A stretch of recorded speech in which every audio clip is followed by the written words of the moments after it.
welcome back. Hey guys, welcome back. How's everybody doing? Hope you've had a fantastical day. Yes, this is Bev. And this is Diz. And this is Trigger warning.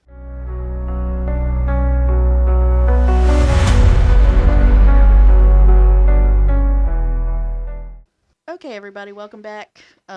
We have a little bit of business because we have enough stuff to have business. We got first business, now. guys. So we have a Facebook page now. I've been Yay. putting it in the notes of the previous episodes, but this is the first time I actually am going to talk about it. So the Facebook page is called TW, for trigger warning, TW Podcast, hosted by Bev and Diz. That's us. We also have Instagram, which is Trigger Warning 411. So look us up. We're going to try to do what we can with it, but we both work and have other lives. And then our email, in case you've forgotten, is triggerwarning411@gmail.com. So hit us up and email us and rate and review us and say good things about us and tell share all your us friends. with everyone you know. Tell all your friends. And your enemies. We don't mind. And your enemies. And so I'm going to get into this episode because it's cool. I'm excited. And it kind of ties this. in with the one that came out on Wednesday. Was about the mass murder in Alaska that Diz covered. So this is the continuing haunted places in each state series that I've decided to do. So Alaska was the next one, and we did not plan that. No, we were just But that it worked good. out perfectly. We were just so in sync. We're just in sync. Yeah. Yeah. So trigger warnings for this episode: child death, ghosts, shipwrecks. Okay, there we go. All right, cool. Okay. This is all Not that spoopy it's stuff. cool. Spoopy. So a little history about Alaska first. Alaska was officially transferred to the U.S. from Russia on October 18th, 1867, after the U.S. purchased it for $7.2 million in March of that year. Crazy. In 2023, that $7.2 million would have been equal to about $129 million. Wow. We bought a big old plot of land. Yeah, we did. Snowy land. So, because of the distance and the vast freaking wilderness that is Alaska, Yeah. people didn't really start to settle there until the 1890s. Uh-huh. And that is because of the gold rush. Yes. Or series of gold rushes, because they would suddenly be like, oh, somebody found gold in XYZ, and then everybody would be like, I'm going to go to XYZ and I'm going to find gold. And towns would be So- like, they're hopping over there in XYZ. Exactly. So the lure of the gold was too much for some to resist, so miners and their families headed to Alaska to seek their fortune, and most of them didn't. Yeah. Yeah. Right. But anyway, Alaska was deemed a U.S. territory in 1912, and then it was granted statehood as the 49th state on January 3rd, 1959. That wasn't that long ago. No, it really wasn't. That is And so crazy. It was in January 3rd, 1959, and I think Hawaii was like 4 to 6 months later. Like, same year. I don't know. That crazy. is crazy. Yeah. So they had it from 1867 on, and didn't.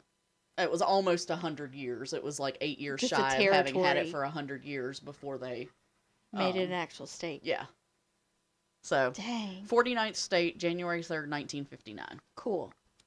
So, Alaska is rugged and wild and beautiful, but it's also not easily accessible by vehicle.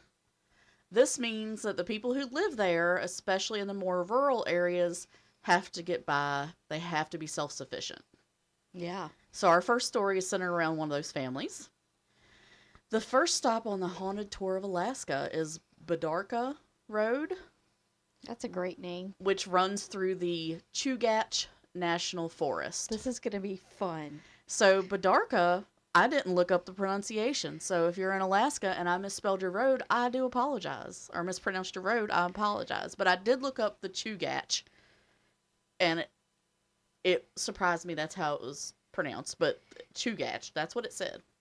So, local lore says that a man and his 5-year-old daughter were in the woods one winter, and the man was working to cut and gather firewood. When he paused to take a break, he lodged the axe in the tree so his daughter wouldn't trip over it or fall on it. But his daughter wanted to impress her father and be helpful, like most little kids want to do. Right? And when he wasn't watching, she reached up and started pulling on the axe. Oh dear. She was gonna chop some wood too, and help him and show him how strong and good of a kid she was. That's adorable. So after she tugged on it for a minute, she managed to dislodge it. But when it came free, it fell on her, and it hit her in the head, killing her instantly. Oh my gosh. So her father fell to his knees, held his daughter. There was nothing he could do to save her. She was already gone. Mm-hmm. So legend says that he stayed there, refusing to leave his daughter alone in the cold woods, holding his little girl until he too passed away from the cold, hypothermia. Oh my gosh. Yeah. So it's said that if you drive down Badarka Road around 3 o'clock in the morning, the witching hour, you can see the man cradling his bloodied daughter on the side of the road. Oh my gosh. That gives me chills. It does. Even knowing, I wrote that on this thing, and it gave me chills. Yes. Depending on the source, the man had another daughter and his wife waiting at home, or another source said that that his son was with him. And then in one source, I saw that the tree itself fell on the daughter, not the axe. But the main part of it, basically, that led to the haunting was the tragic accident, the little girl being killed, and then her dad being so heartbroken that he wouldn't leave her, and he died of hypothermia. Wow. I also read that you can't find Badarka Road on a map, but there's an unnamed gravel road leading into the woods outside the town of South Birchwood that's believed to be the area that's haunted. So, if you're in Alaska or you're going to Alaska, I will let you drive there in the middle of the night and you let me know. Yeah. Take pictures. You tell me if you see that scene, because I don't want to. So, if you're bebopping around Alaska, find yourself heading down to the Parks Highway, pay attention as you approach the 188th mile marker. Ooh. This is a different story. This is a different road. So, on the Parks Highway, around the 188th mile marker, on the eastern side of the highway is a very large, very abandoned igloo. An igloo? Yeah, y'all should have seen Diz's face. That's fantastic. At first she was like, what? An igloo? So, construction began on the large white dome-shaped structure in the 1970s. The creator, Leon Smith, decided that the remote area where he owned a gas station would be a perfect place for a unique hotel. The highway stretches between Anchorage and Fairbanks, and Leon's gas station was roughly the halfway point. That's pretty good. And the road was busy. It was, hikers, vacationers, mountaineers, whatever, but there was very little in the way of lodging nearby. Mm-hmm. So it was basically like you start driving, if you've run out of daylight or whatever, there's really nowhere for you to stop to stay. You just stay in your car. I think there was like an RV park right there or something like that, but there just wasn't a lot around. So, Leon decided that he was going to build an igloo-shaped hotel. Fantastic. So, it would be like a place of refuge in that halfway point on that long, expansive highway for the travelers. And when asked why he would build an igloo-shaped hotel in Alaska, he answered, "Well, you wouldn't expect an igloo in Egypt, would you?" I guess that's sound. Leon's funny. Yes, I like that. Leon. I mean, I actually was kind of like, that's kind of funny. Like, Well, you expect to see that. He purposely misunderstood the question. It was funny. Anyway, so he cleared the land next to his gas station and started shipping in plywood and polyurethane foam and started construction. His plan was to have 58 guest rooms, a restaurant, a gift shop, and a spa. That's going to be huge. Yeah, he was also planning to use the top floor as a home for his family. So once everything was done, the grand opening would be held in the summer of 1973. But the grand opening would never come about. After putting about $100,000 into the project, Leon couldn't get a loan for the additional $90,000 he needed. Wow. In addition, the building was not up to code because the windows that cover the whole structure are too small. They don't meet code. Because they have to, I guess they have to be big enough for people to get through. Right. And they were It has to be small an windows. Exit. Okay. And side note, and this wasn't in any of the articles I've read, but personally, I have some misgivings about a hotel covered in polyurethane foam. Yeah, that's scary. Which is flammable. That was really scary when I was like, no. Yeah, it can be treated to be fire resistant, but I'm just saying. Well, back in the 70s, would it have been? I don't know. I doubt it. I don't know. Anyway. So Leon slowly continued construction until the 1990s. Wow. Before he finally sold the hotel, hoping someone else would follow through on it. And attempts were made over the years, but never came to fruition. According to an article from June of 2023, the hotel was being cleaned up and remodeled to become a distillery. Oh, that's cool. But I wasn't able to find anything more recent about the plans for the building. Wow.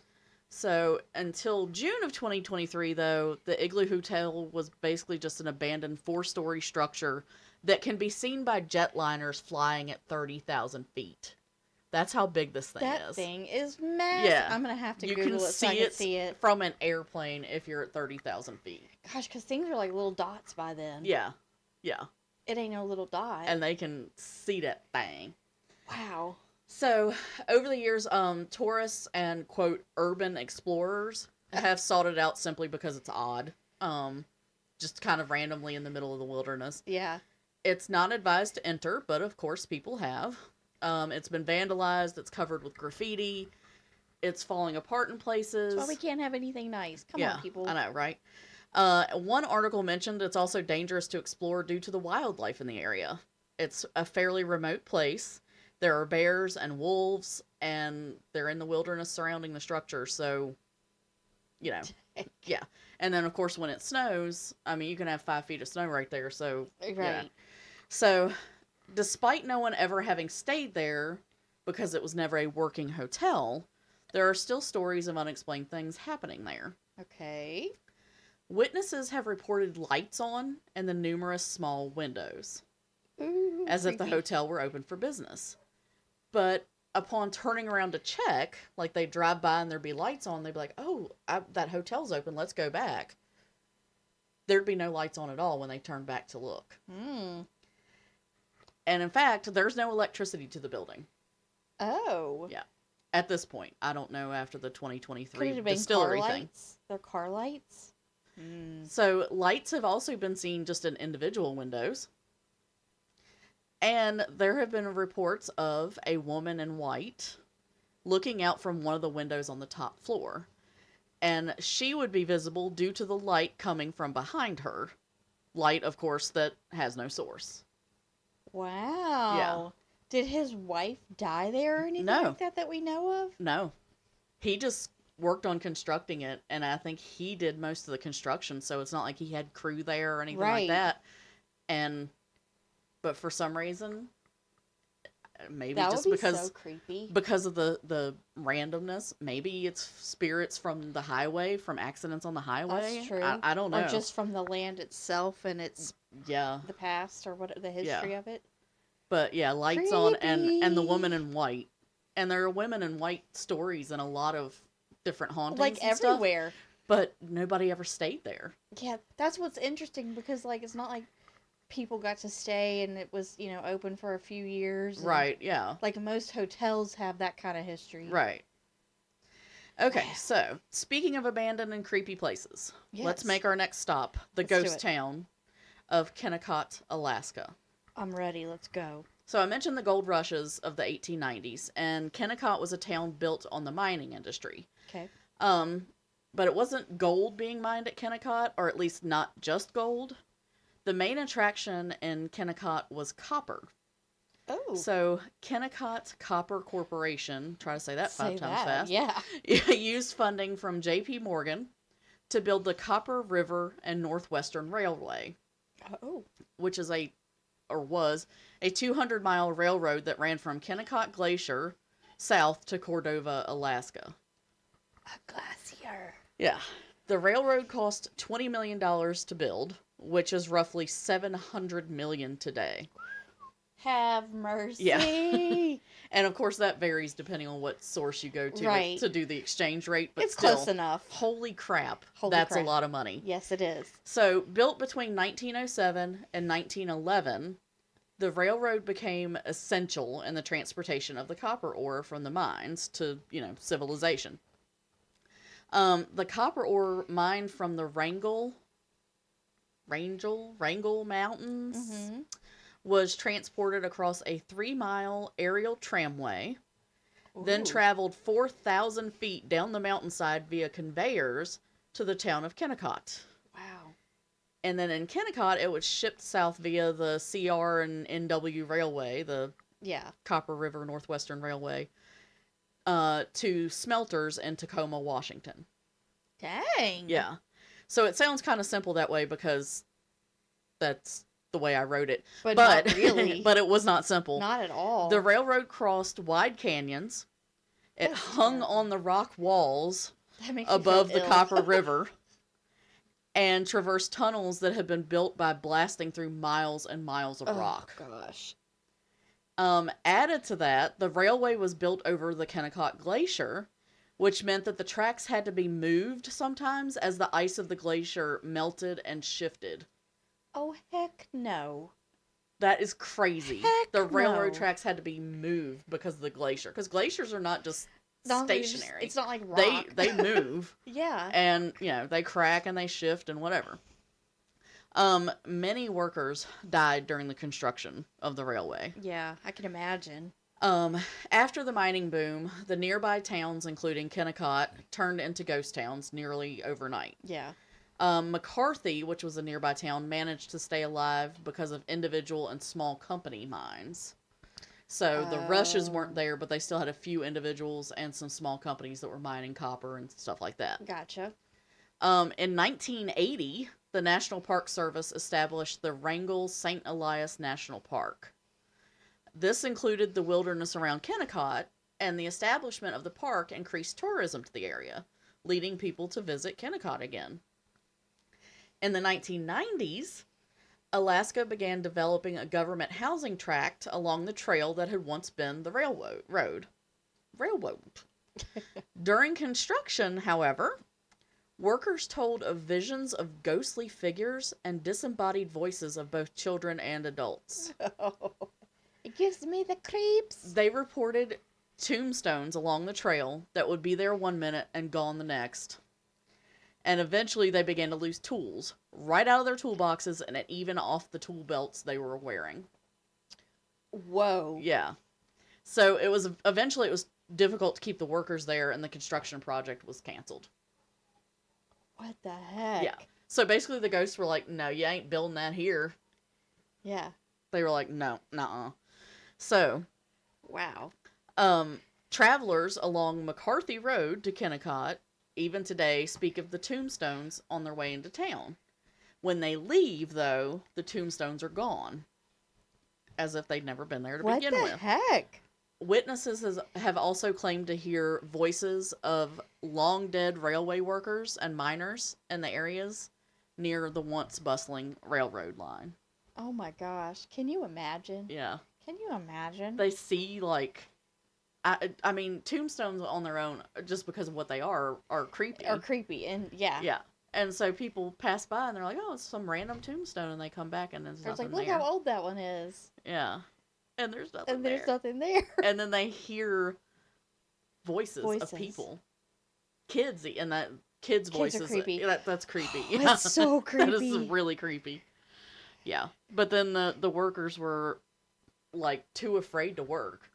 And Especially when their tools would be stolen. pulled off their own tool belt and disappear.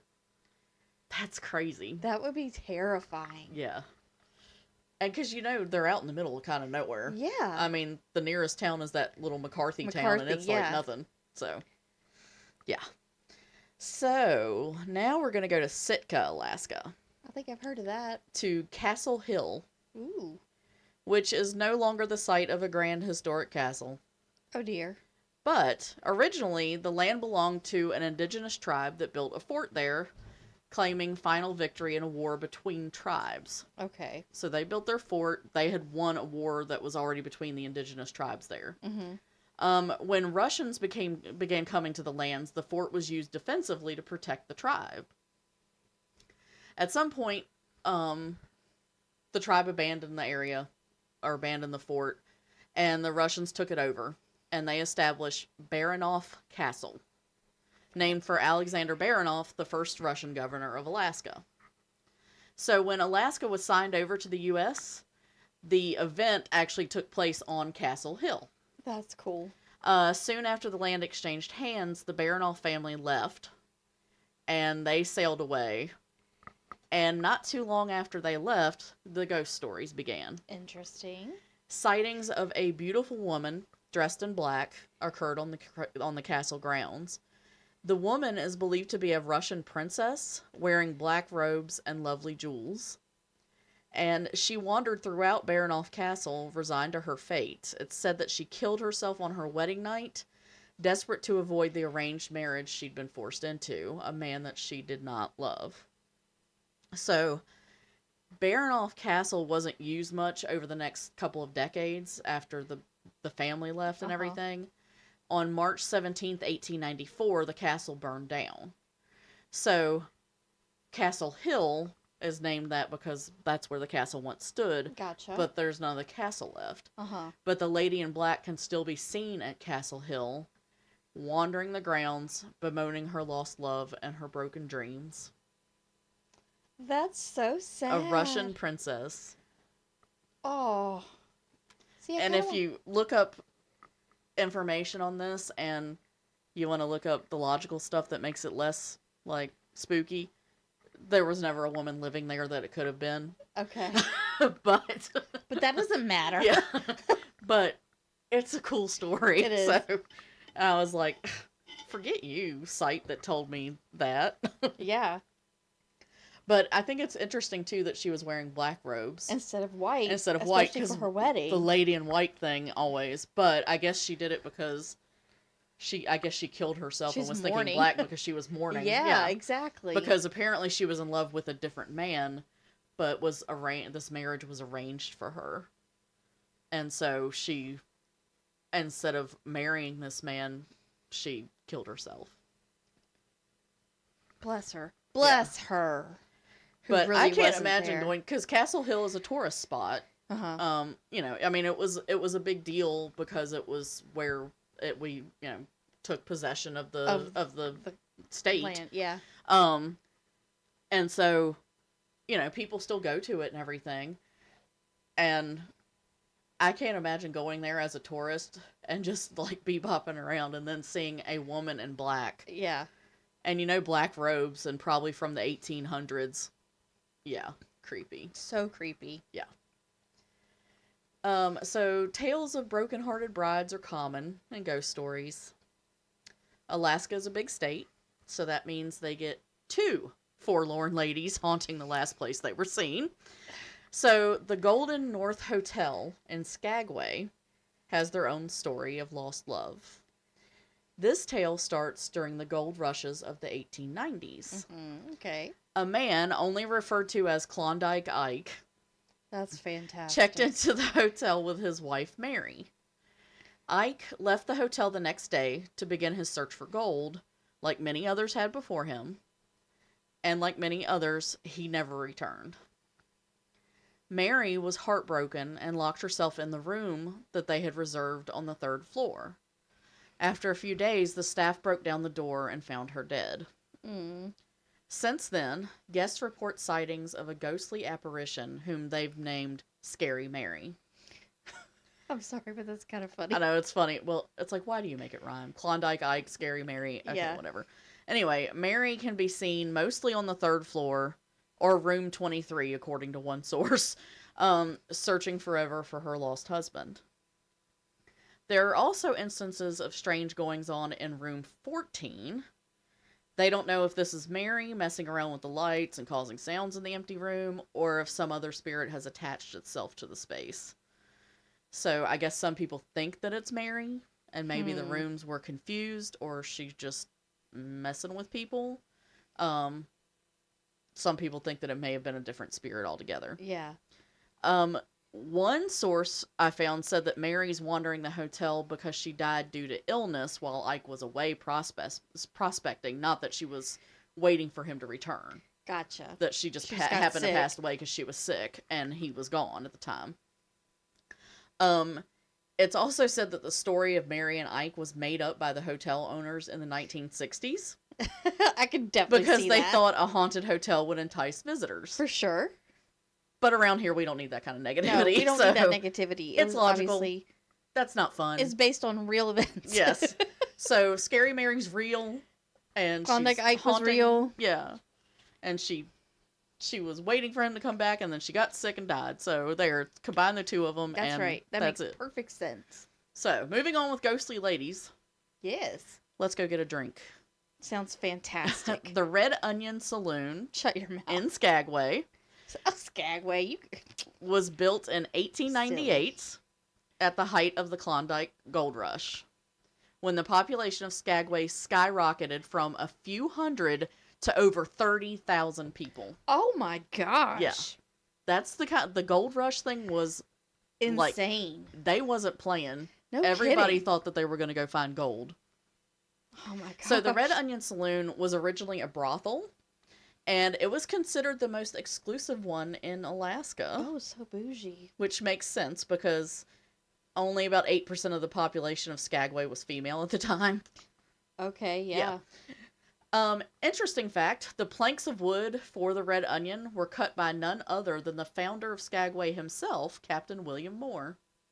How would you like to tell people my brothel was built by Captain William Moore, the founder of the city? I mean, That's real fancy. right. Like, No wonder it was so exclusive.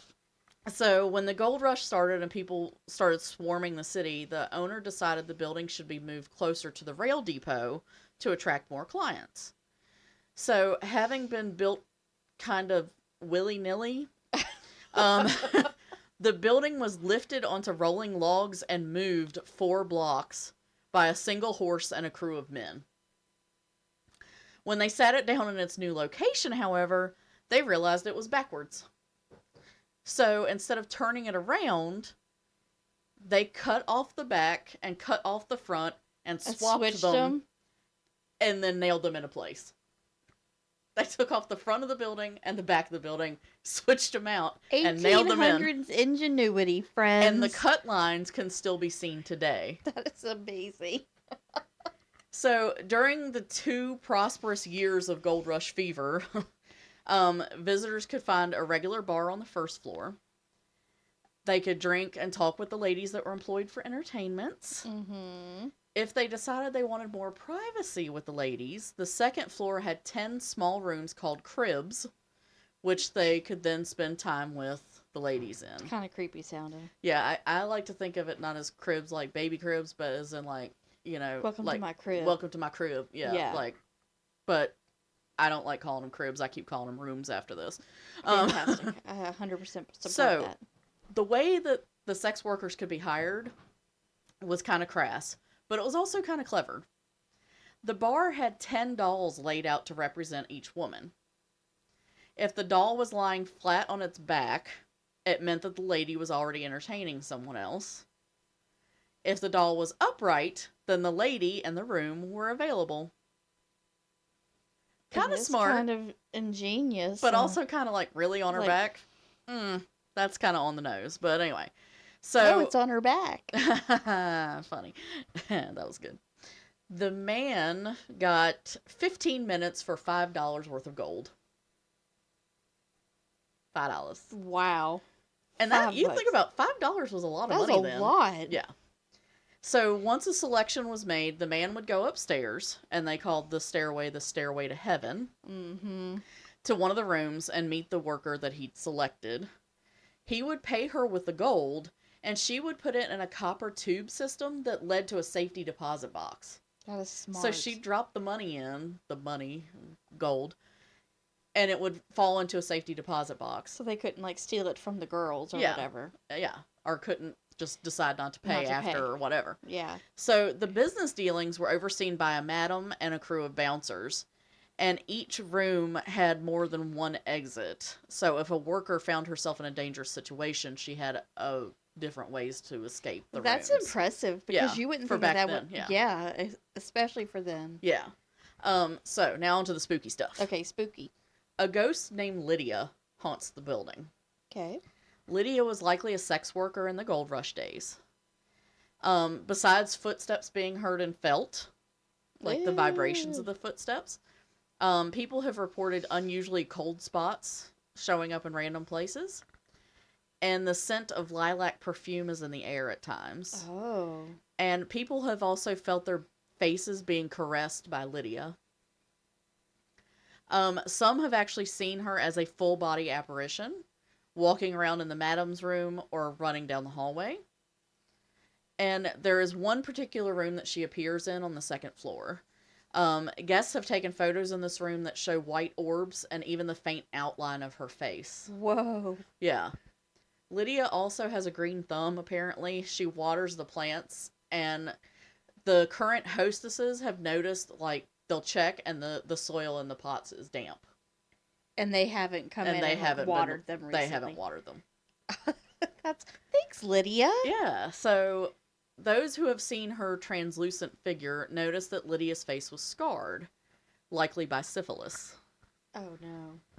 Many believe that Lydia suffered from the disease and hung herself in the room where she's often seen. Lydia, in general, is a friendly spirit, at least to the women. Uh-oh. There's another spirit in the building, though, that the employees have named John, who isn't quite so gracious.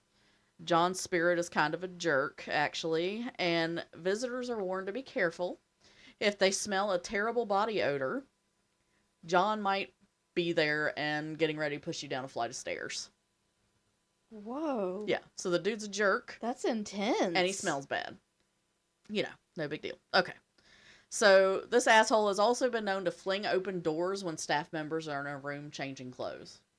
Ew. So he's a perv, too. Yeah. John may have been a former bouncer during the saloon's heyday who was murdered by one of the sex workers. And the story is that one of them stabbed him to death due to his constant harassment. Because he was a jacktail. And I hope, just a little bit, that it was Lydia that got fed up with him and took him out. That would be amazing. Because I kind of think I love Lydia. Yeah, I think Lydia's our favorite. Yep. So Lydia took him out. She's like, "There you go, ladies." You're welcome. He probably gave her syphilis. Anyway. He probably did. So, at the end of the Klondike Gold Rush, the Red Onion was closed down, and it was only operated for about 2 years, because that's how long the Gold Rush was. It's not very long at all. No. The prospectors followed the gold, and by Right. then they were dishing Skagway and heading for Nome, Alaska. Ah. Over the decades, Red Onion has been used for many businesses beyond a bar and a brothel. It's been a bakery, laundry, union hall, army barracks, gift shop, and a television studio. Today, the Red Onion Saloon is a restaurant and museum, and it's open from April to September. It's open from April to September because, as I mentioned before, kind of willy-nilly, the way that it was built, Yeah. it doesn't have good insulation. So it's too cold for it to be open during the winter. Oh my gosh. But as usual with most good hauntings, all the spooky stuff seems to connect back to the building's early days as the best damn brothel in the state. Right. So, so there are a lot of other haunted places in Alaska. I found, oh my god, so many, several hotels, all kinds of stuff. But I got one more story. Okay. Okay, I can't wait. I'm sure. I mean, I don't know who could top Lydia. Is that the Lydia. wrong phrase to use? Who could top Lydia? But That was classy. I know I am classy lady. Yes, you are. So Fairbanks Memorial Hospital Ooh, hospital. was funded and built by the Greater Fairbanks Community Hospital Foundation. Okay. So, in 1966, the Sisters of Providence, or Sisters of Charity, I saw it listed both ways, announced plans to shut down or sell the only hospital in the area, which was called St. Joseph's. There was a flood in Alaska and Fairbanks in August of 1967, Okay. and it caused substantial, irreversible damage to that hospital. Oh, wow. So even if they had thought, oh, we can sell it or whatever, it was It was too beyond far saving gone. after the Okay. flood. All right. So that meant they would not have a hospital in town. So several concerned citizens traveled to North Dakota and met up with the LHHS, which is the Lutheran Hospital and Homes Society. Dang, that's a long way to go. Yeah. Yeah. Back I'm then. literally Yeah. looking at I mean, this was in the 60s, but this still, calendar. like, yeah. The calendar. You mean the map? The map. It's okay. Fine. It's a map, guys. It's not warm a in the room where we're not podcasting. it's a map. It is a map. Kind of Well, tells at least you. I knew what was on it. Kind of tells you when the states are, I guess. What Anyway. day of the week they are. Yeah. So Oh my gosh. the LHHS came to Fairbanks and helped lay out a plan, starting with the formation of the Greater Fairbanks Community Hospital Foundation, which, good Lord, is a long name. Between land donated from the city of Fairbanks, community fundraising, and state and federal grants, the hospital was set up to be built. So $8.5 million, and a few years later, Fairbanks Memorial Hospital opened its doors. Whoa. In That was in the 60s? Yeah. Wow. March 1972, when it opened, Okay. the hospital was debt-free, having been funded completely through the fundraising efforts and grants. Wow. Yeah. $8.5 million. Because Fairbanks is one of the larger cities in Alaska. Yeah. And I'm guessing back then probably as well. Mm-hmm. So it was either raise the money for it or fly to Anchorage. Right. Or whatever, or drive on that long highway next to the igloo. Anyway, so over the decades, the hospital expanded. It added more patient rooms, a cancer treatment center, a daycare for hospital employees, an imaging center, a sleep lab, and a mental health unit. Wow. Of course, no matter how up-to-date or well-operated a hospital is, deaths are going to occur in one. Mm-hmm. And this is no exception. So this is where the spoopy stuff comes in. Okay. So there are stories of footsteps echoing through empty hallways, faucets turning on and off by themselves, equipment malfunctioning for no reason, and unexplained cold spots. The nursery at Fairbanks, though, is even more eerie. Ew. Sometimes they hear the cries of babies when there are no infants present. Oh, heck no. And it's believed that the babies have a little extra attention from an unpaid staff. Nurses, other workers, and visitors have seen angelic figures in the department. What? The apparitions seem to appear when an infant is close to death, and they believe that the angels are there to care for and accompany the babies into the afterlife. Oh my goodness. Isn't that heartbreaking? But also very nice. Yes, yes. So, since this is the case, they think that the figures, angels or ghosts or whatever they are friendly. And perhaps maybe the babies whose cries can still be heard are sent back as angels when another child is close to death. That's my thought on it. That's very sweet. Yeah. I'm like, at least there were a lot of friendly ones. A lot of friendly spirits in this. I Yes. just realized most of these were like friendly ones. Yeah.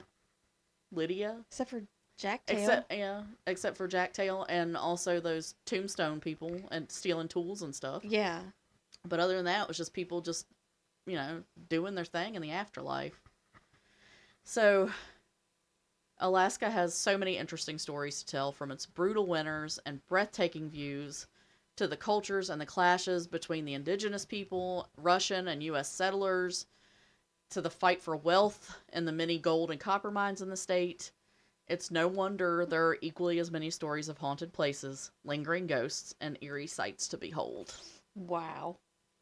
And that's Alaska Hauntings. And oh my gosh, there are so many more. That's just a little tidbit, huh? I could probably do at least 3 episodes just hitting on them as quickly as I am. I looked through like newspaper articles and stuff trying to find like specific tales of people who had passed away and stuff like that, so, to try to tie them together. It's so hard to find stuff like that though. But the stories I tried to pick out the ones that had kind of interesting little things. Yeah. Like Lydia.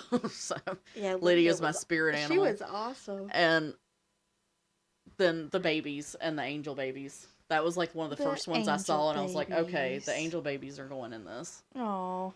Yeah. Angels coming to take care of the babies. And that big igloo, that's so cool. Yeah. I would love to see it. It's actually like, I know people are like, why do you want to build it? I'm like, that is a really cool idea, though. I think that's fantastic. Oh, Yeah. Can you imagine that nowadays? Oh, I know. Like Airbnb it? Yeah.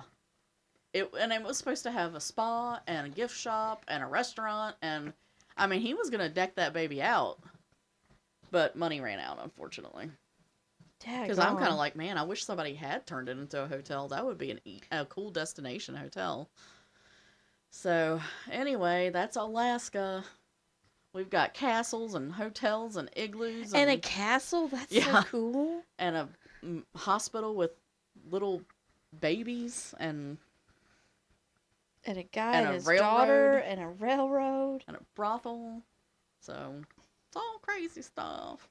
And a whole building being moved on logs and then chopped and put back together. I saw that and my mouth actually dropped open. I was like, are you kidding me right now? It's a Frankenstein. It's like they basically just built a box out of wood, and then they were like, this needs to be turned around. Never mind. And they just cut off the front and the back and swapped them. Just move the side pieces. It's fine. It's fine. It's fine. But the fact that you could still see the cut marks today, pretty cool. It means that it's been, I mean, think about it though. Like, they built it like that, but it's still standing. Yeah. So you can still go to it. And they offer, like, they do, the hostesses and stuff there now dress in, like, the period clothes, like the Gold Rush period clothes and stuff. Oh, cool. And they'll give you, like, a little quick tour or whatever. But there was a ghost tour that you actually walk through the city. Oh, and they tell stories and stuff, and it ends at the Red Onion Saloon. That's cool. And then you get, like, a more in-depth tour of the place. That is cool. I think as you know, I do like to watch ghost hunting. Yeah. Like, YouTubers that do that and stuff. And I'm pretty sure I've heard about the Red Onion. Mm-hmm. But I don't remember a specific story, so it may have just been mentioned or something. Maybe, yeah. By some of the ones that I like to watch, but... yeah, they are. It's neat. It's pretty cool, and the name is just fantastic. Yeah, Red Onion. I don't know. It's so random. Yeah, I don't know. I never found anything about why it was called that, but whatever.